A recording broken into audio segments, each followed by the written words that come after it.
that It's wrong. It's so wrong of her to come on this podcast and be talking. I don't believe so. Wow. So stand up from the chair. Close it up. Like, the thing is over. You ruined it. In my opinion, as a sane person, I'm talking into the microphone.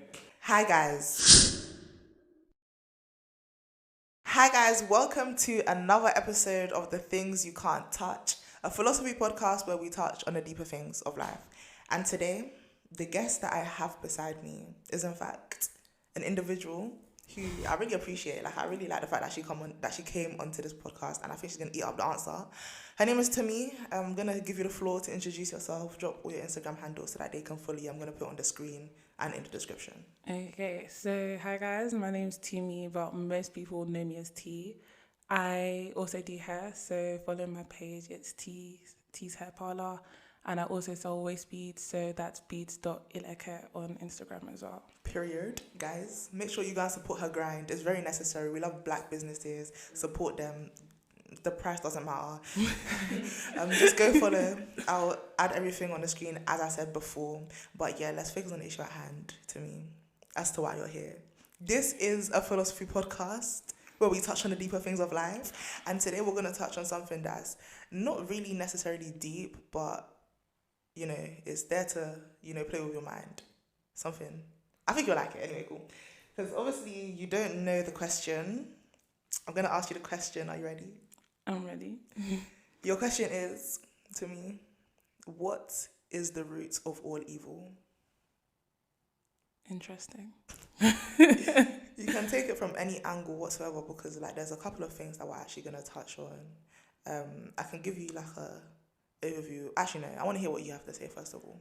I think the first thing that will instantly come to mind when you say what's the root of all evil is the scripture that says the love of money is the root of all evil. Absolutely. I write that down. I had a feeling you were going to. You can just expand. Do you agree with the Bible? Expand. Or? Well, do I agree with the Bible?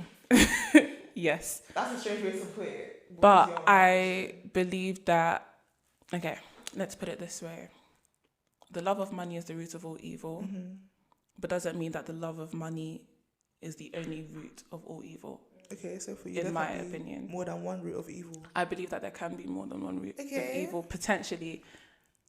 However, now that I'm tracing my steps back, it could be the love of money that actually creates all these other roots. Yeah, if that makes sense. I like that, because I actually never thought about it like that in my head. Because I'm very like, there's obviously objectivism and subjectivism in philosophy. You did psychology, I did. So I don't know if it's the same or similar, but objectivism is usually going to say that there's one, but subjectivism is going to take that kind of route. And for me, I think is one thing. I'm not going to say what I think it is yet, because we're going to get there soon.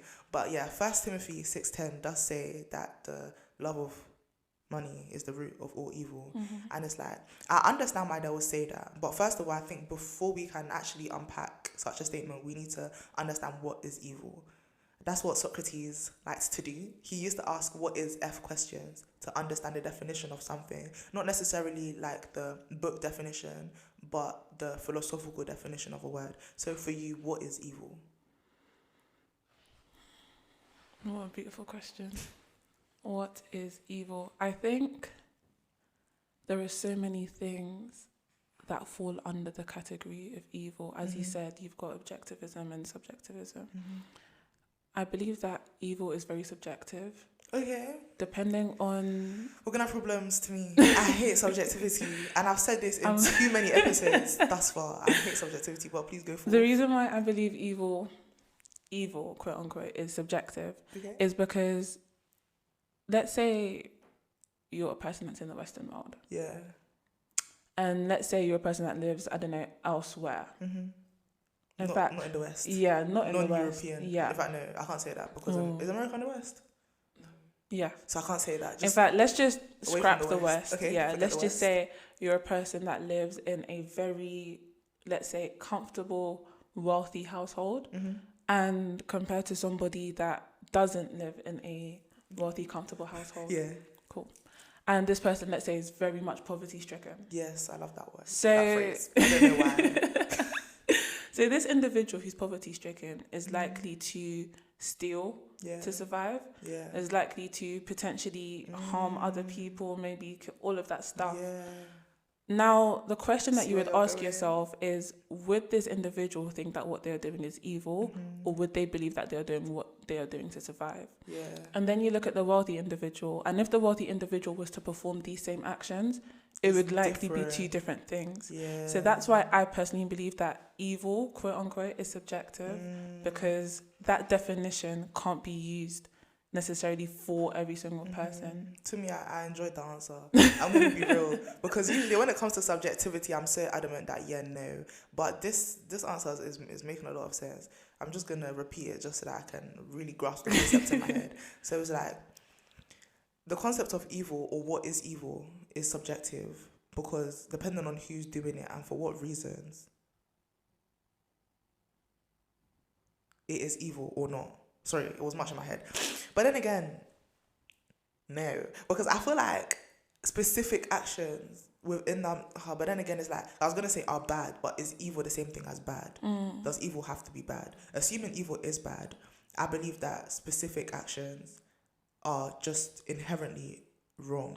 I have a question for you. Please ask me. Cool. So with this evil and bad thing, do you think bad constitutes of just actions, the actions that you do are bad, and evil is the intent behind the actions? Or do you think these are two different things? To me, that was a beautiful question. And I think you kind of led me to the answer. You led me to what you want me to say. Yes, I think I did. something I think something bad is the feeling or the results, but something being evil, I think it's the intent rather than the result or the outcome. So that's where, you answered my question by asking me a question. I love that. She got me shitting that up. So that's where we draw the distinction between bad and evil. So you're currently leaning me towards your side. So evil is, I guess, subjective. But then again, I wanted to ask, is evil subjective or is it relative? But is subjectivity not relativity? Is subjectivity not relativity? I believe that subjectivity is, in a sense, relativity, because for something to be not objective, it means there's a sort of benchmark. Comparability. Yeah, exactly. That you would compare that objectivity to. And once it strays from that benchmark, it becomes subjective. And it straying from that benchmark means there's a relationship to that benchmark, which is what makes that relativity. Yeah, I love philosophy, man. To me, I'm really enjoying your answer. But I guess we still haven't necessarily defined evil. We've just spoken about what we think it is, but there isn't necessarily a definition that we've given. Do you want to give your own definition, or should we ask what Google thinks? I think we should ask what Google thinks. Thank you. That was so speedy and so quick of you. Thank you so very much. Evil is defined as, there's adjective and noun definition. So adjective is profoundly immoral and wicked, and then the noun is profound immorality and wickedness, especially when regarded as a supernatural force. Okay. The thing that stood out to me in that is that it focused on morality. That's exactly the same thing as me. We're on the right line. I love that.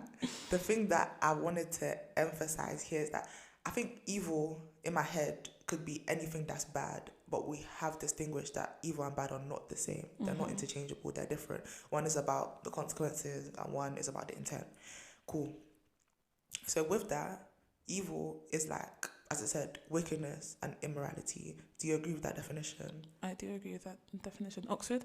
I believe so. Yeah. She said Oxford. Cool. So that means for the rest of this video, we can talk about it based on that definition of evil. Cool. This episode is inspired by the problem of evil. I don't know if you've heard of it. No. The problem of evil is an argument against the existence of the Abrahamic God. So I don't want to get into the problem of evil too much because that's actually a debate for another day. But the problem of evil was spearheaded by some guy called William Rowe. Elizabeth, William Rowe. Yeah. Okay, cool. I just had to clarify whether. Yeah, cool. Yes, it was spearheaded by William Rowe, and he basically divided it, or it has been divided into two different types. There's a logical problem of evil, which talks about the qualities of God, and the evidential problem of evil. And today we're mostly going to focus on the evidential problem of evil, which is that the evil that we see in the world. So within the evidential problem of evil are another two categories, which is moral evil and natural evil. We're going to start with talking about natural evil. So natural evil is referring to like natural disasters. And it's like, because like once we start, like when I say that, when we start relating that to our definition, there's a bit of a question mark. Because how is a natural disaster immoral? Do you see the problem? But yeah, natural disasters and like, for example, how animals are treated. One of the examples that we had in RS A-level, thank you, RS A-level was the case of Bambi. Bambi was, I don't know, what animal is Bambi in the story? More like the deer. A deer, thank you.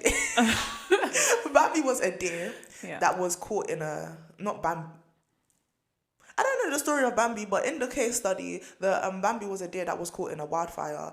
Like the deer died very slowly though. Like the deer didn't just die, like, and then the deer went through a lot of pain before it died as a result of a wildfire.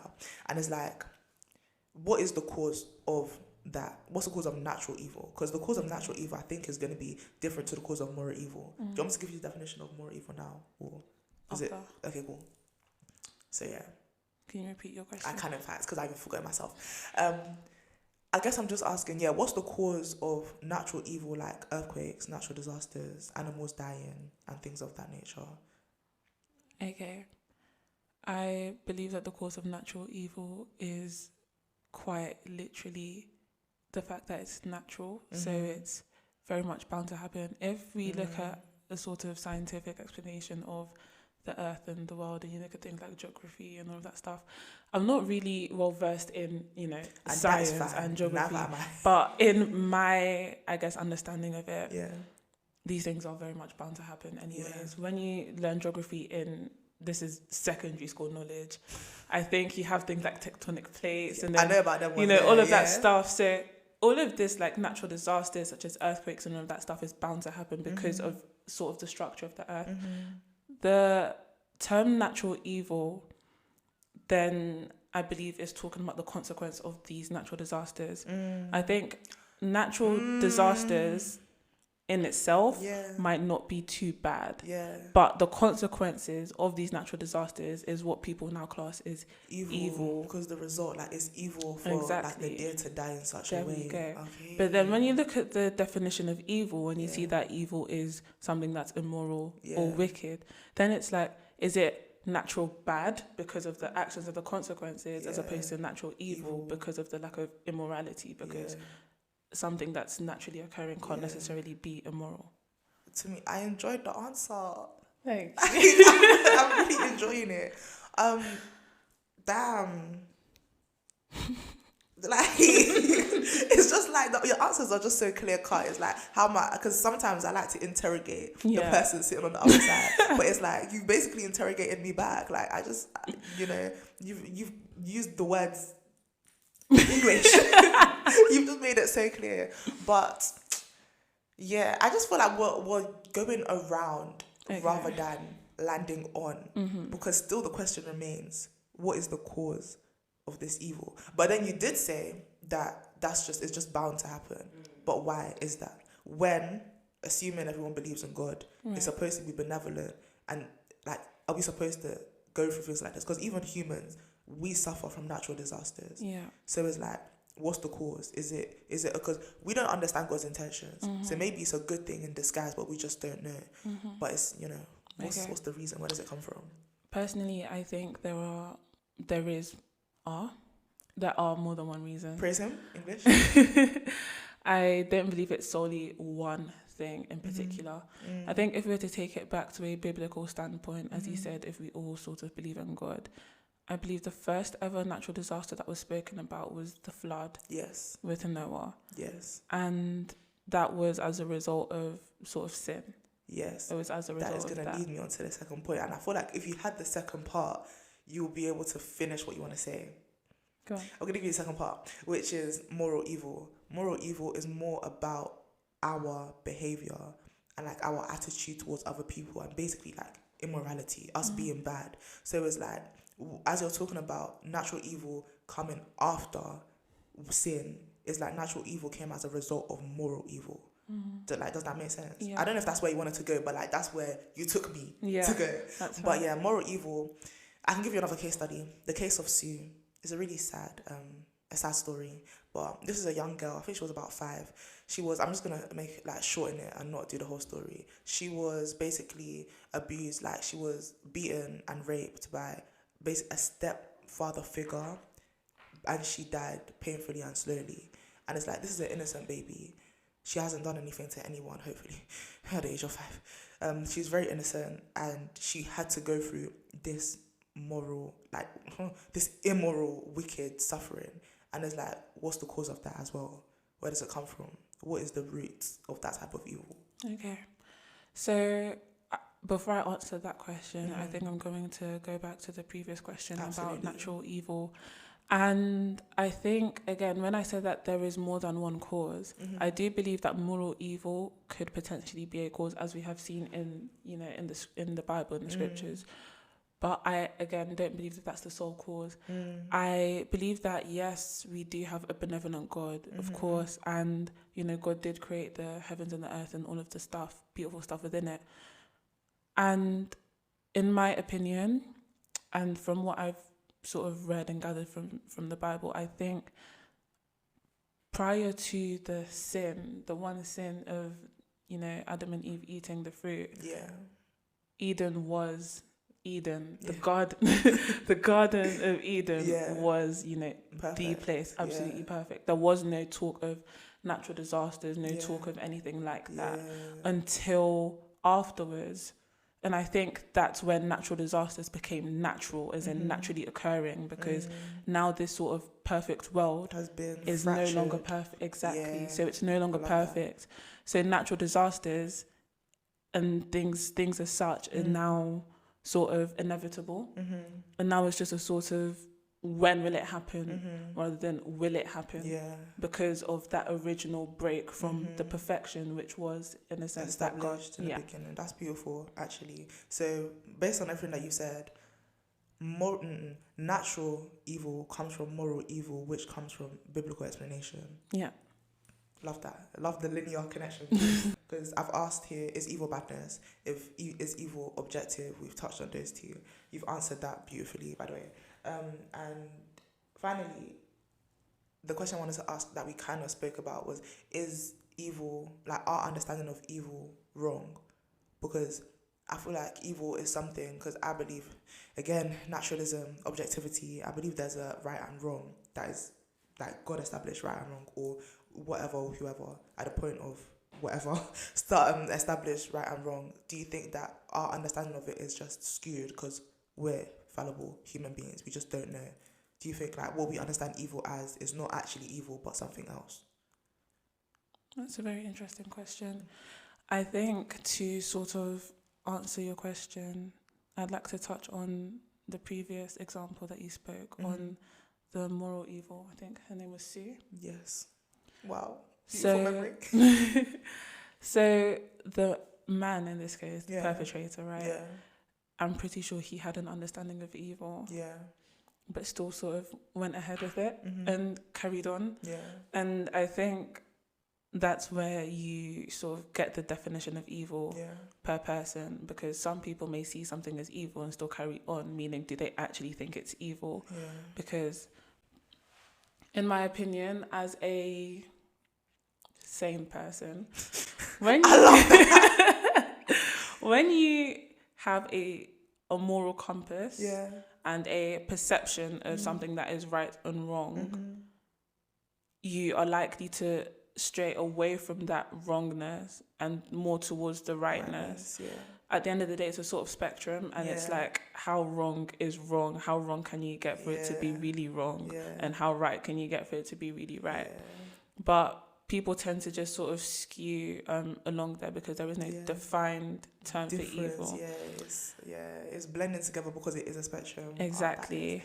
That's beautiful. Once again. So like in terms of like as rational people, you shouldn't want to do evil based on like the way God made us. Do you feel like evil is therefore like incompatible with human nature, like in its most natural form? Okay, that's a beautiful question. Thank you. I think evil is very much compatible with human nature. Okay. I think evil is very much compatible with human nature, but that's human, as in fleshly nature. Yeah. So again, I'm coming from a Christian standpoint. And that is so fine. In the Bible, it always says, the spirit is willing, but the flesh is weak. Yes. And that's because the flesh always wants this evil that we see. The flesh. So I did psychology, as you've previously stated. Yeah. And there's something called the id, the ego, and the superego. Freud. You might know exactly. I know about Freud. that. There we go. And the id in this case can be seen as the devil on your shoulder. Yeah. And the superego, the angel on your shoulder. And your flesh wants that instant gratification, which is what the id wants. Absolutely. The devil on your shoulder wants that instant gratification. Whereas the superego is that sort of moral compass that you've, according to Freud, developed with, relationship with your same-sex parents. Yeah. But in our case, angel on your shoulder is coming from your relationship with God, the Bible and all of that stuff. Yes. So now here comes the question, right? The superego or the angel on your shoulder is giving God, that's the spirit, the spiritual side. Yeah. Whereas the id is giving the flesh. So I think the flesh is very much compatible with sin. Yes. The flesh wants to sin all the time. Yes. It's like, let's say you have a credit card, right? Yeah.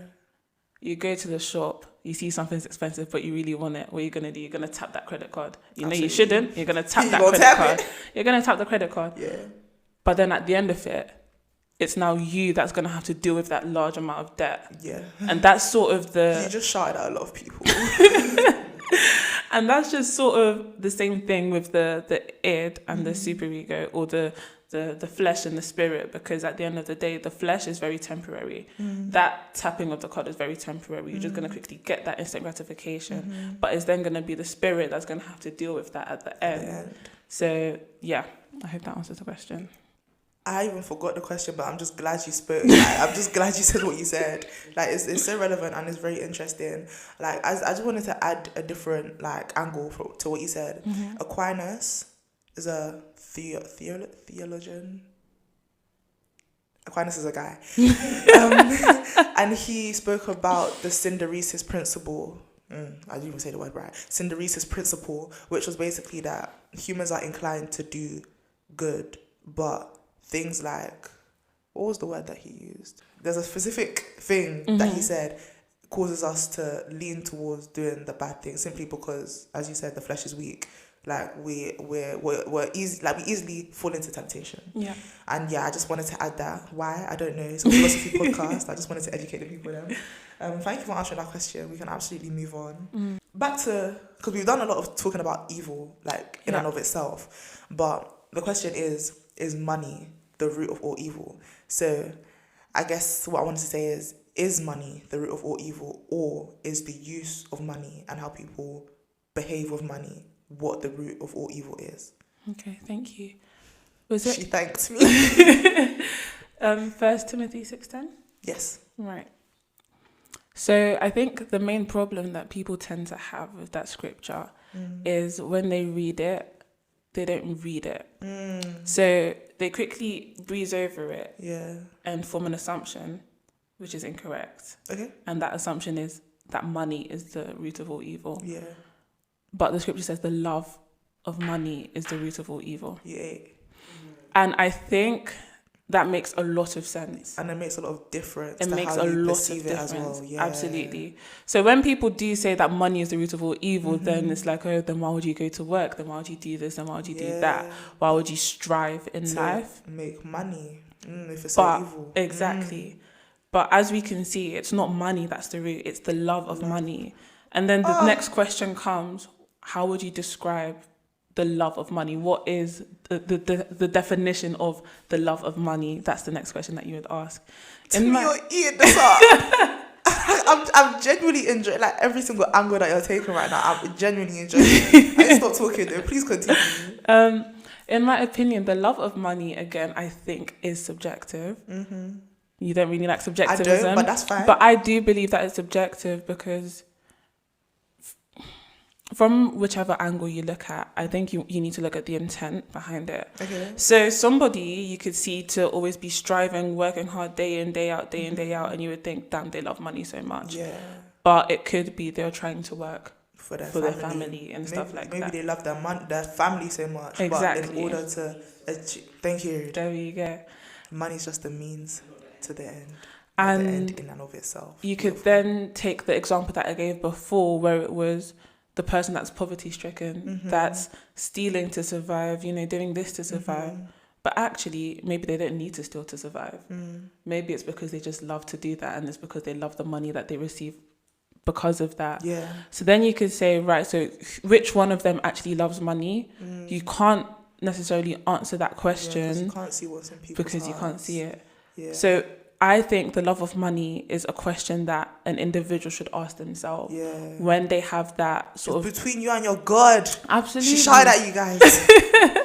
Absolutely. So when people, let me not act. When people, like, all these like, just want the quick money, like that is in a sense, a love of money. Again, I have spoken to some people because I like to see the reasons behind why people do things. There are some people that have told me, my family's struggling. This is the best way that I know that I can help them, fast. All of that stuff. However, there are other people that their intentions behind it very different. So it's an individual question to ask yourself, do I love money? And I think the next question is, when it says the love of money, is it in comparison to something else, which in this instance would be God? Yeah. So is it the love of money in comparison to your love of God is the root of all evil? If you hold money higher than you hold God, it's inevitable for your life to sort of go down that path of evil, the greed, the stealing, the killing. Thank you for saying that word. We're going to unpack it in a minute, but please continue, or are you done? Yeah, I think that's the answer. Cool. Tumi, blow me away. Like, not that I expected any less, but damn. But yeah, I think the key word of this episode is in fact intent. It all comes down to intention, and that's where the subjectivity comes from. That's where the relativity derives from. And at this point, I'm just repeating what you said. So I'm just gonna move on. There are other things that people have said is the root of all evil. That being greed. You mentioned it. So is greed the root of all evil? That doesn't necessarily have to be money, because you can be greedy in wanting other things like attention.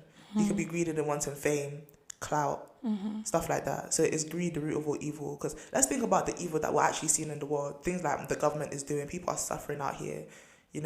Cost of living cries. If not for the way money works within this economy. My good sis, economist.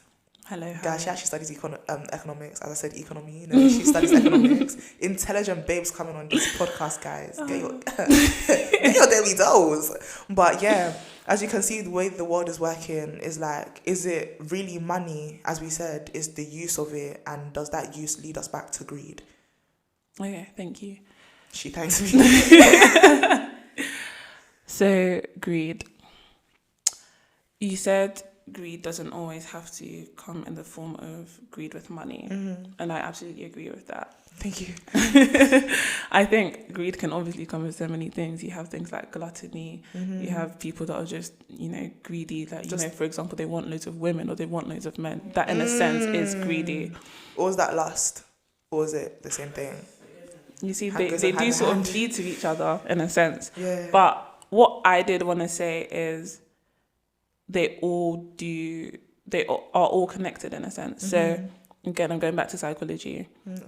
There's a thing with phobias where if you have a phobia, you're likely to express a sort of symptom. For example, let's say you have a phobia of a spider. Let's say I have a phobia of a spider and I see a spider on there, I will scream. Okay. I have a phobia, my symptom, or, you know, the way that I'm going to show outward expression is scream. Okay, that's it. I'm screaming. Yeah. Now, the phobia is sort of treated, but it's not actually treated. They haven't gotten to the root of the phobia. So the next time I see a spider, because it's treated, I'm not going to scream, but what am I going to do? I'm going to start shaking. So where I'm trying to get with this is that greed for money might not be the beginning. It might be greed with food. And then that transfers into something else. The different symptoms. And then it transfers into something else. Okay. And then all of a sudden you now get money. Yeah. Because when you're greedy with food, for example, when that's the basis, it's like, cool, you want more food, you want more food, you want more food. And the means to getting all these things that you want, ultimately, in this climate, is the money. Now, it could be a thing where you were initially greedy with food, Yeah. but now it's sort of substituted. Yeah. It's not food anymore. Yeah. It's now money. You ate that. So sometimes it's not even just money. It would be, it's not food anymore. It's now women. But then to get these women, what are you going to want? Money. I have something to say. Please say it. It might be so long and dragged on, but The subtitles are going to be crazy on this one. It's reminding me of what we spoke about is with Michael, we spoke about does money make the world go round? Yeah. Guys, if you haven't touched on that episode, go and click on it. Thank you. Right now. As you were. But if you think about like the world in like the biblical sense, in that like, how can I describe it in a biblical sense? The world is like, it's not like the devil's playground, but it's like, you know, just flesh. Yeah. Go and Google it. The only things I can't explain it right now. But it's like, if money is the thing that keeps the world going round, it makes sense that it's the root of all evil. Because the world, not that it doesn't reflect God, but the world is now, it's like, it's not distant from God, but after original sin, it's no longer Eden, do you know what I mean? So all the evil in the world is kind of governed by money. Like your greed for, like what Tumi was saying, your greed for women, for food, for etc., will eventually lead you to money, because like money makes the world go round. It's like money governs the world in a way. But what I kind of realized from what you were saying just now is that means that money then isn't necessarily the root of all evil. As you said, the love of money, which is something that we get skewed. So the way money is used, but then that love. So can we now say love is the root of all evil? No. Okay.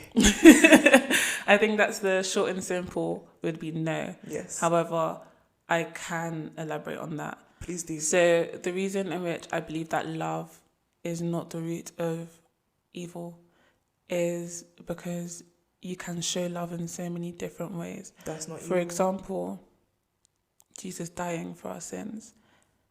Again, coming from a Christian perspective, of course. That is the utmost love that you can show. And that love is, the definition of that love is, it might as well be purely the absence of evil. Because Tumi, get out of my face right now, because I was about to touch on to stand up from the chair. But I was like, the thing is over. You ruined it. As you were, continue. I even forgot what you were saying. Right, so the example of Jesus dying for our sins, some could explain that or describe that to be the complete absence of evil. For someone to lay their life down for people that, one, didn't receive him, didn't know him, didn't love him. They were actively trying to catch him out to kill him. Yeah. But he still died for them. And when he died, he said, Father, forgive them. thank you so They much. know not what they are doing. Thank you. Listen, Thank you. I believe that love in itself is not evil. I believe that some people, amazing. I believe, sorry, I just got an idea. I feel that some people have a misconception of what love is. Yeah. And that misconception can create evil. Because they take it out of context and they use it in ways that are Absolutely. not actually loving. Absolutely. Love that. So, for example, there are, some cases of, let's say, domestic abuse, where the man in most cases of domestic abuse, Yeah. not all cases, Yes. but Love where that. the man will, beat the woman or be overly protective of the woman and things as such, but would do that under the guise of it's because I love you. But that definition of love is an incorrect Skewed. definition. Exactly. Wow. Very skewed.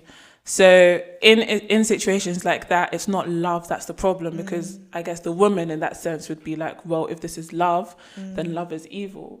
But that isn't love. And that's not love to me. What do I even have to say? Yeah, ain't the answer. Yeah, damn.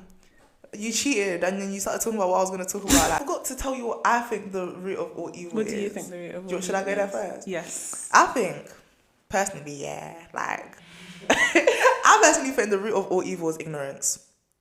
Love it. Simply because I feel like, as you said, like there's different roots of evil. I didn't agree, because I think everything comes from ignorance, because ignorance is the reason why people say that love is something when love is not that thing.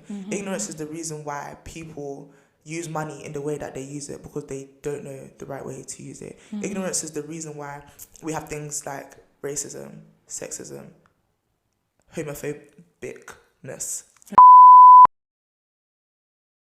Homophobia. Thank you. I'm cutting that out. We have things like that as a result of people's ignorance, and as a result of their ignorance, their actions now reflect their beliefs, which now results in evil. Stuff like climate change. People are ignorantly believing it does not exist, which is why we are in the situation that we're in right now. Greta Thunberg has been telling you for a long time, and y'all been airing her. Is it good? That's right. Sorry, but yeah, that's why I believe personally that ignorance is the root of all evil, rather than money.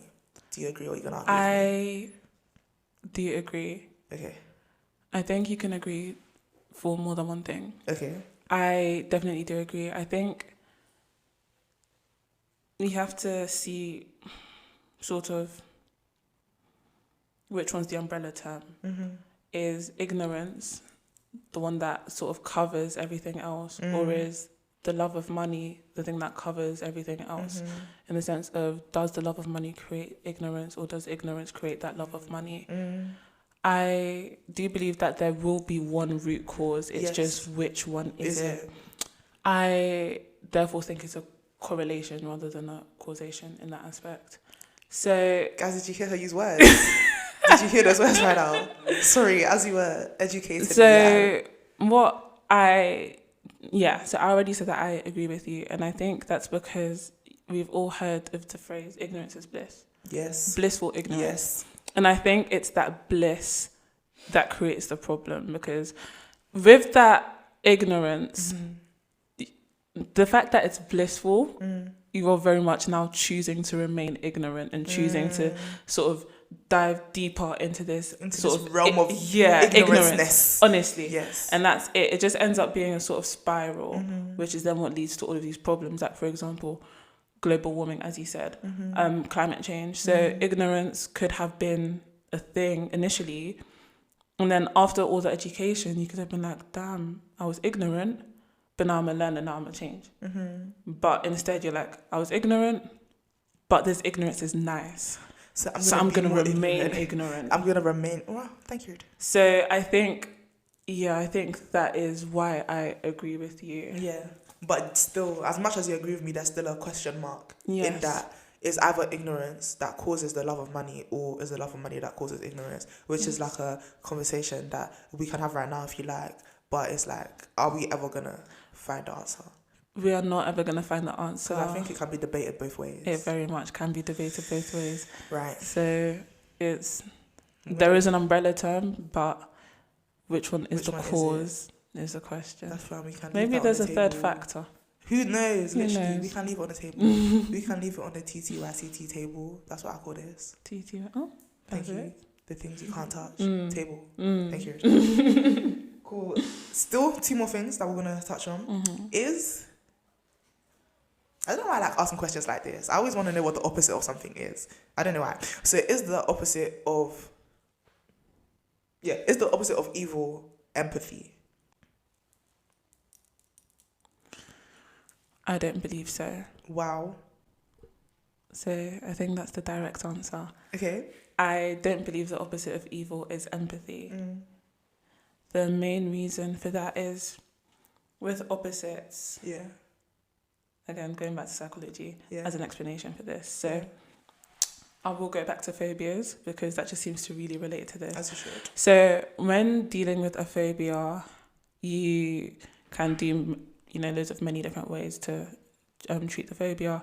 And there's this one, I believe it's called counter conditioning. Someone correct me if I'm wrong, but from A level, a long time ago now. Educate the people. I believe this is counter conditioning. Yeah. And this is just basically when you replace one emotion with the opposite emotion. So when we have, let's say, that example of the spider, and I experience anxiety when I see the spider, there's a sort of range of steps that you can take that will allow you, things like breathing exercises and all that stuff. So the next time you see a spider, you feel the feeling of relaxation and then that sort of gets rid of that symptom, which is that anxiety that you feel because you cannot feel relaxation and anxiety at the same time. That's when you now talk about the two opposites. But the reason why I disagree that empathy is the opposite of evil is because people that are evil or that do evil things, I believe they can still feel empathy. At the same time. But So they very much still, go ahead and do the evil things at the same time. Wow. So therefore it can't be the opposite of evil. So what would you say the opposite of evil is? The opposite of evil is, unfortunately, again, subjective. I think this is very subjective because what a person's intentions, as we have seen, were actually moral. I think that's the definition that we're going by with evil, moral. Yeah. And for a thing to be moral, it is subjective because this, sort of unwritten rule is sort of, it differs from, society to society or from religion to religion and things like that. So we did touch on this in episode number 5. Go and check it out. What is good and what is bad? Thank you. We spoke about morality. Sorry, as you were. So, because it's sort of subjective in that aspect, what the opposite of that morality is therefore now subjective. So therefore get the answer for what is the opposite of evil. So the opposite of evil just changes and it depends based on the different regions that you're located in, your culture, your family, all of that stuff. Yes, to me, I love it. I love that. I hate that. Like, simply, I really like your answers. Thank you. Maybe it's because I agree with them. But you make it very easy for someone to agree with you. Like, your explanations are beautiful. The final thing that you spoke about before, no one asked you, you want to be so over that, but Saint Augustine, within this realm of the problem of evil, which we're not going to talk about too tough because that's not the focus, but Saint Augustine spoke about, because a theodicy is a defense for God against the problem of evil. So within Saint Augustine's theodicy, he spoke about privatio boni, which is what you're speaking about. I'm going to elaborate.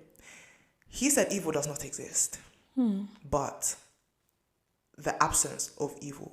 No, the absence of good does. Evil is not the same as the absence of good for him. So he says what exists is the privation of boni, the privation of good. Do you agree with him? Or do you think he was dodging and diving? Like, do you think he just avoided the issue? I don't believe him.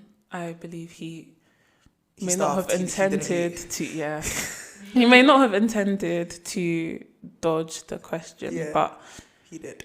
Sort of. Yeah. I think I like the thought process. He tried.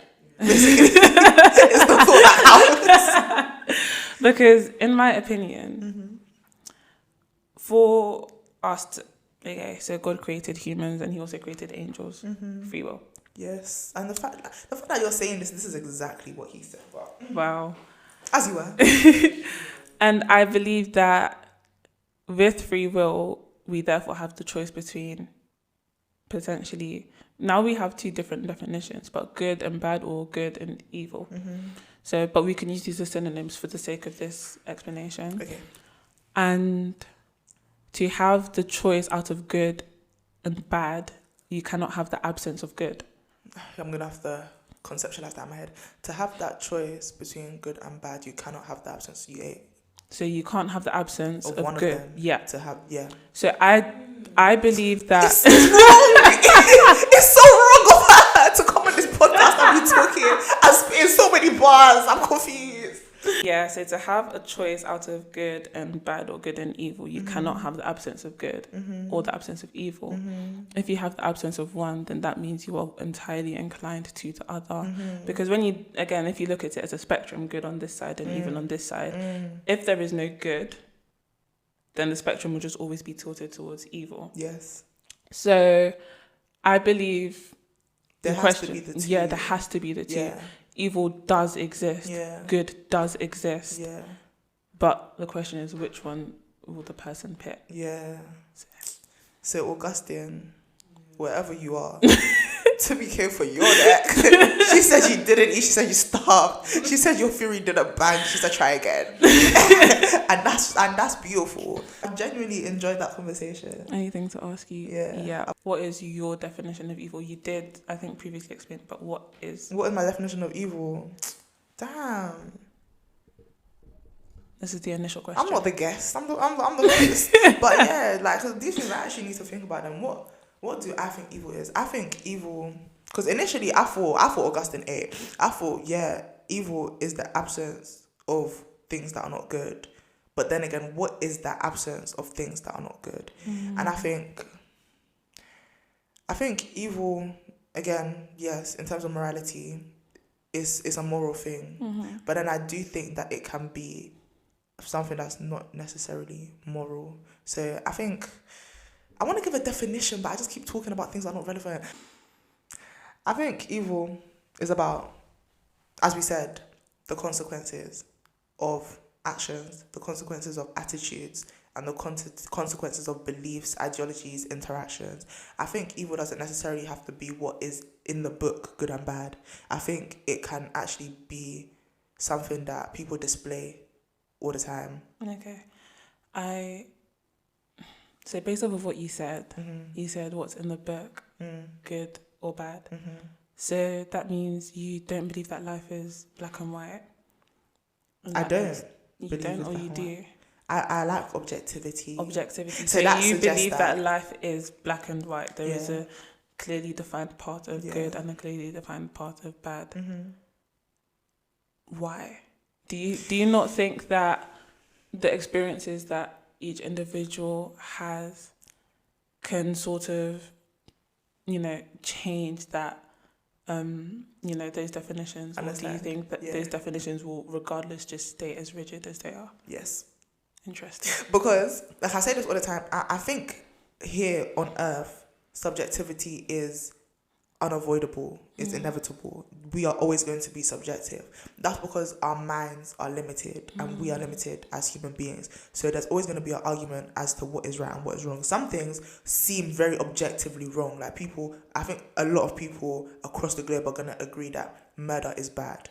It's not good to kill people. Yeah. But then there are different things that now become more in the middle of the spectrum that begin to overlap, that people begin to argue about whether is this good or is this bad. And people provide good arguments on both sides as to whether it's good and whether it's bad. And I understand that. That's just human nature. That's us. That's like, we are not going to be able to understand the truth.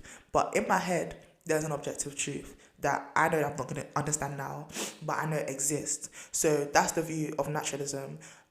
It's another philosophical ideology, which is that there's an objective truth, there's an objective good, there's an objective bad that exists outside of human existence. So if humans didn't exist, good and bad will still exist. I think there are things that are set in stone, things that are set in time that are objectively good and bad. That's why I think actions are objectively good and bad. We just don't know which ones, because we can justify them being good, we can justify them being bad. But at the end of time, when everything's over, hopefully by the grace of God, we find ourselves in heaven, Amen. By the Father. We'll ask God, and God is going to tell us, by the way, things like this were bad and things like that were good. And that's just because, like, on earth now, I can't tell you what's objectively good and bad, but I believe that there's an objective good and bad.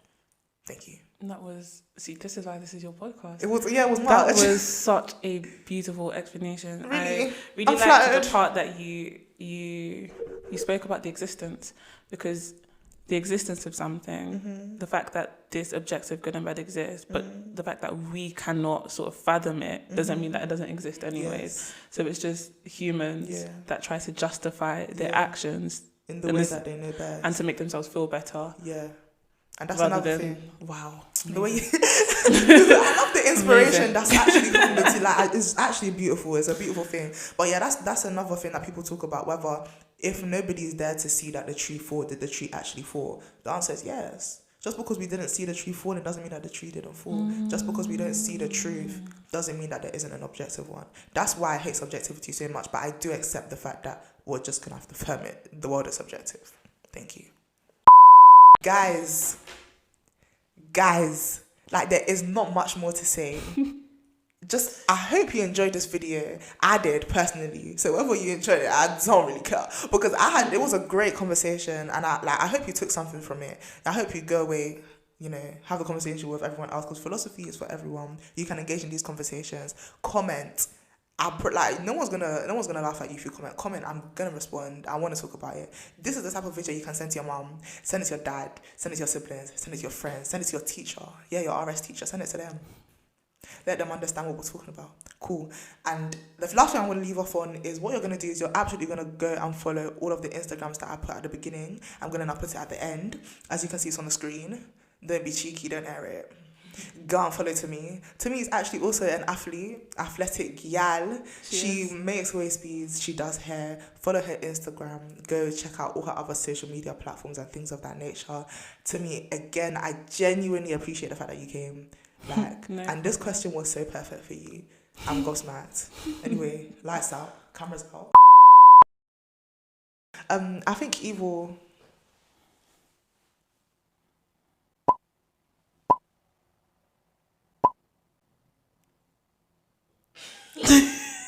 I want to actually think about it. I want to give a good answer.